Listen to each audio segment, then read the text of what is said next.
Assalamualaikum warahmatullahi wabarakatuh. Di sini saya kelompok 2 akan mempresentasikan dalam pelajaran akhlak tasawuf dengan berjudul etika, moral dan akhlak.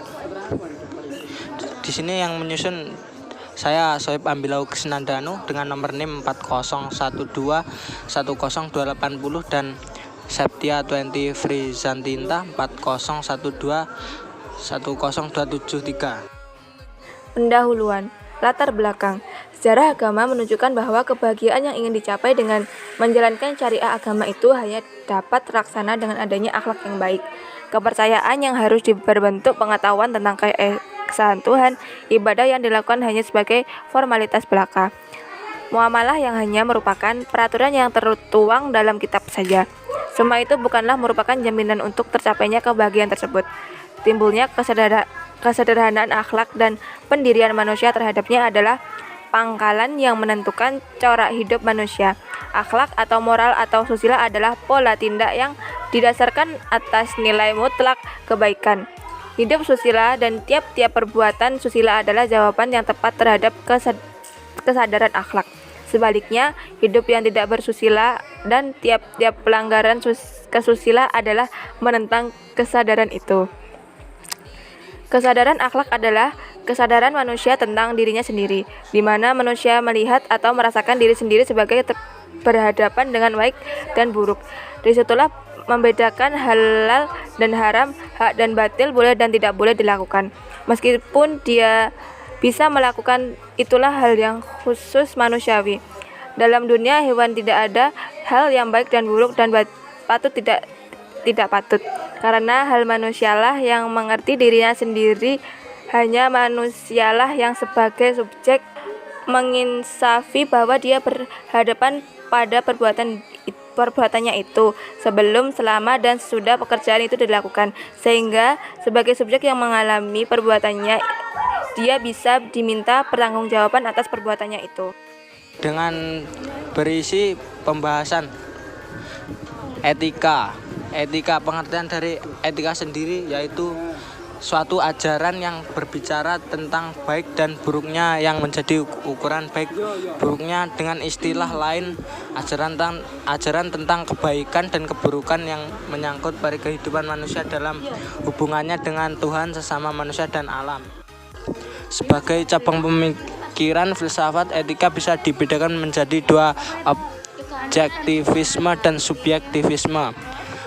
Objektivisme sendiri berpandangan bahwa nilai kebaikan suatu tindakan bersifat objektif, terletak pada substansi tindakan itu sendiri.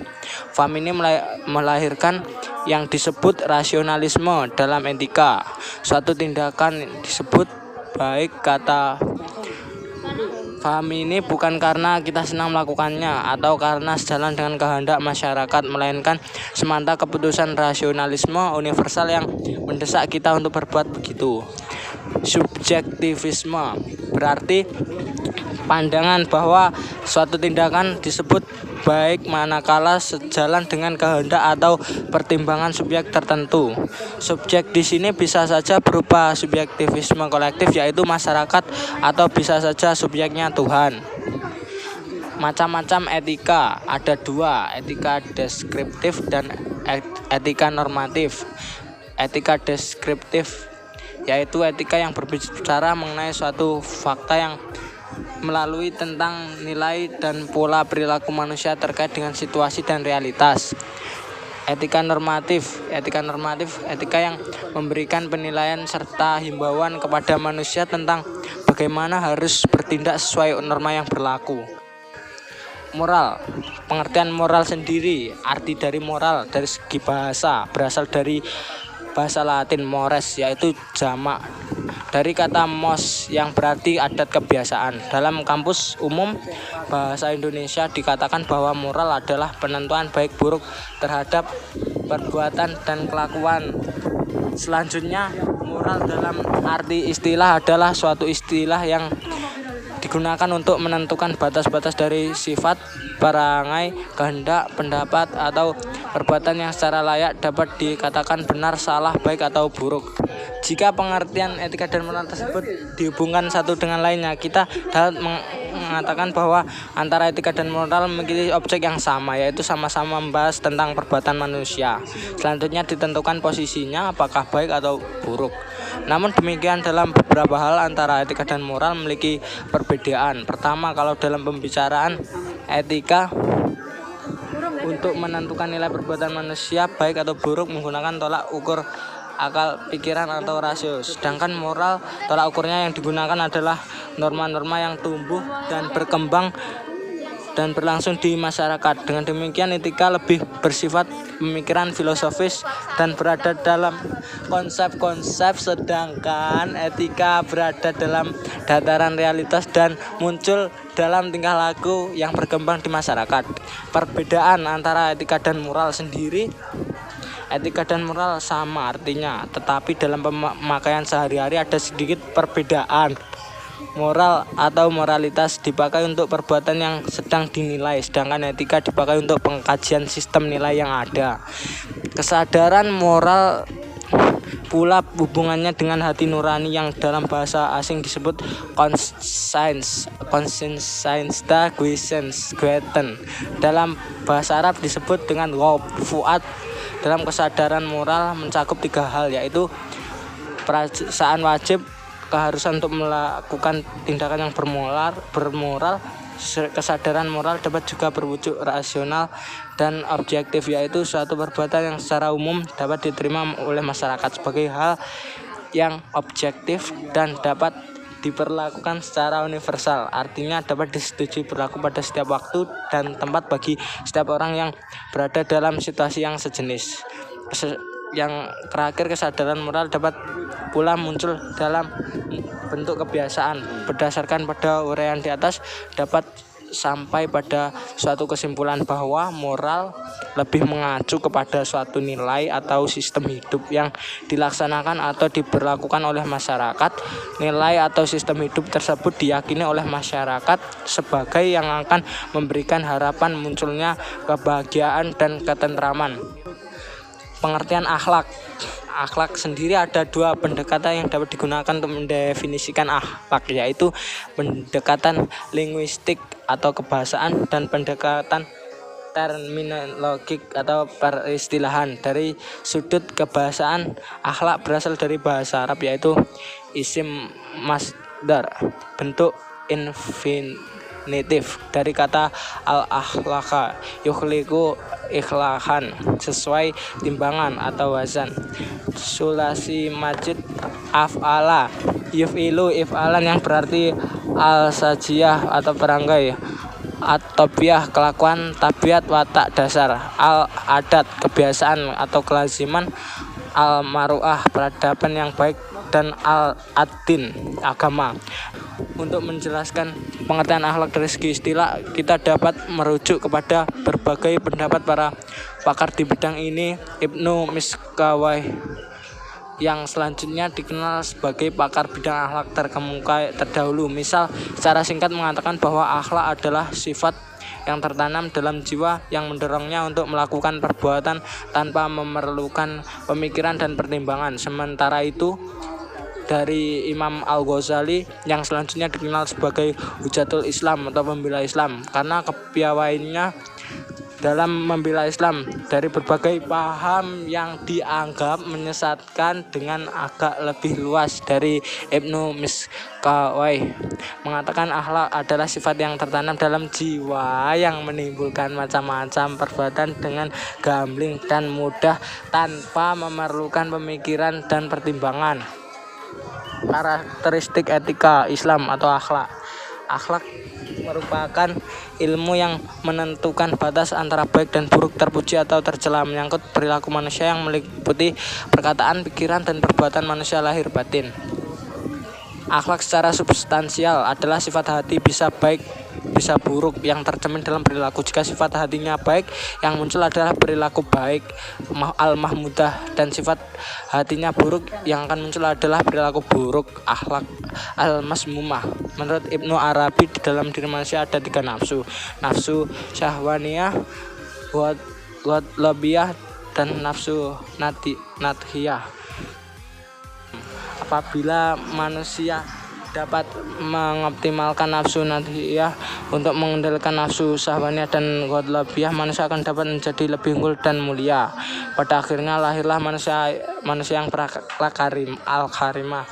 Begitu pentingnya kedudukan akhlak dalam Islam, sehingga Al-Quran bukan hanya memuat ayat-ayat tentang akhlak secara spesifik, melainkan selalu mengaitkan ayat-ayat yang berbicara tentang hukum dan masalah akhlak pada ujung ayat. Ayat-ayat yang berbicara tentang salat, puasa, haji, zakat, dan muamalah selalu dikaitkan dan diakhiri dengan pesan-pesan perbaikan akhlak.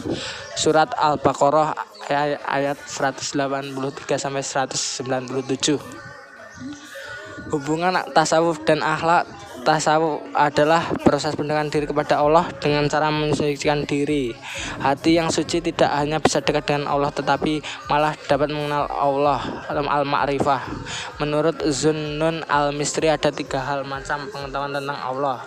Pengetahuan awam Allah dengan perantaran kalimat syahadat, pengetahuan ulama Allah subhanahu wa ta'ala menurut logika akal, pengetahuan kaum sufi Allah dengan perantaran hati sanubari. Metode penyucian hati, tasfiyah al-qalbi. Dalam ilmu tasawuf, istinabal manhiyat ialah menjauhi larangan-larangan Allah, atau wajibat ialah melaksanakan kewajiban Allah, atau nafilat ialah melaksanakan hal-hal yang disenangkan Allah. Ar-riyadah ialah istilah spiritual agar dapat istiqomah dalam menjalankan seluruh ajaran Islam dan mendekatkan diri kepada Allah. Di dalam Al-Quran banyak ditemukan ciri-ciri manusia yang beriman dan memiliki akhlak mulia. Istiqomah konsekuen dalam pendirian yang terdapat dalam surat Al-Ahqaf ayat 13, suka berbuat kebaikan dalam surat Al-Baqarah ayat 112, memenuhi amanah dan berbuat adil dalam surat An-Nisa ayat 58, kreatif dan tawakal dalam surat Ali Imran ayat 160, disiplin waktu dan produktif Al-Asr ayat 1-4, melakukan sesuatu secara proporsional dan harmonis dalam surat Al-A'raf ayat 31. Aktualisasi akhlak dalam kehidupan masyarakat. Islam merupakan agama yang santun karena dalam Islam sangat menjunjung tinggi pentingnya berakhlak. Akhlak adalah hal yang terpenting dalam kehidupan manusia karena akhlak mencakup segala pengertian tingkah laku, tabiat, perangai, karakter manusia yang baik maupun yang buruk dalam hubungannya dan khalik atau dengan sesama makhluk. Akhlak kepada Allah, beribadah kepada Allah, yaitu melaksanakan perintah untuk menyembah sesuai dengan syariat Islam, berzikir kepada Allah, mengingat Allah dalam berbagai situasi, kondisi baik di ucapan lisan maupun hati, berdoa kepada Allah. Berdoa merupakan pengakuan dan keterbatasan dan ketidakmampuan manusia sekaligus pengakuan akan kemahakuasaan Allah terhadap segala sesuatu. Tawakal kepada Allah, yaitu berserah diri sepenuhnya kepada Allah dan menunggu hasil pekerjaan, menanti akibat dari suatu keadaan. Tawadhu kepada Allah, mengakui bahwa dirinya rendah dan hina di hadapan Allah yang Maha Kuasa. Berhusnuzon kepada Allah, yaitu berprasangka baik kepada Allah karena apa yang diberikan oleh Allah merupakan yang terbaik untuk hambanya. Akhlak kepada diri sendiri, sabar, syukur, dan tawadhu. Akhlak kepada keluarga, satu, memuliakan dan menghormati kedua orang tua, mendoakan kedua orang tua, bersikap baik kepada kedua orang tua, berkata lembut kepada orang tua, menyayangi kedua orang tua seperti mereka menyayangi kita sewaktu kecil. Akhlak kepada sesama manusia, menciptakan ukhuwah atau persaudaraan, menumbuhkan sikap ta'awun, saling tolong menolong, suka memaafkan kesalahan orang lain, menepati janji yang telah dibuat. Demikian kelompok kami dalam mempresentasikan etika, akhlak, dan moral, dan dengan kesimpulan bahwa etika adalah ajaran yang berbicara tentang baik dan buruk, dan yang menjadi ukuran baik dan buruknya adalah akal. Karena memang etika adalah bagian dari filsafat. Moral sendiri ajaran baik dan buruk yang ukurannya adalah tradisi berlaku di masyarakat. Akhlak dalam kebahasaan berarti budi pekerti, perangai, dan disebut juga sikap hidup yang berbicara tentang baik dan buruknya yang ukurannya adalah wahyu Tuhan. Demikian, terima kasih kelompok kami sampaikan. Bila kelompok 2 dalam membicarakan presentasi ada kurang lebihnya, mohon maaf yang sebesar-besarnya. Akhirul kalam, wassalamualaikum warahmatullahi wabarakatuh.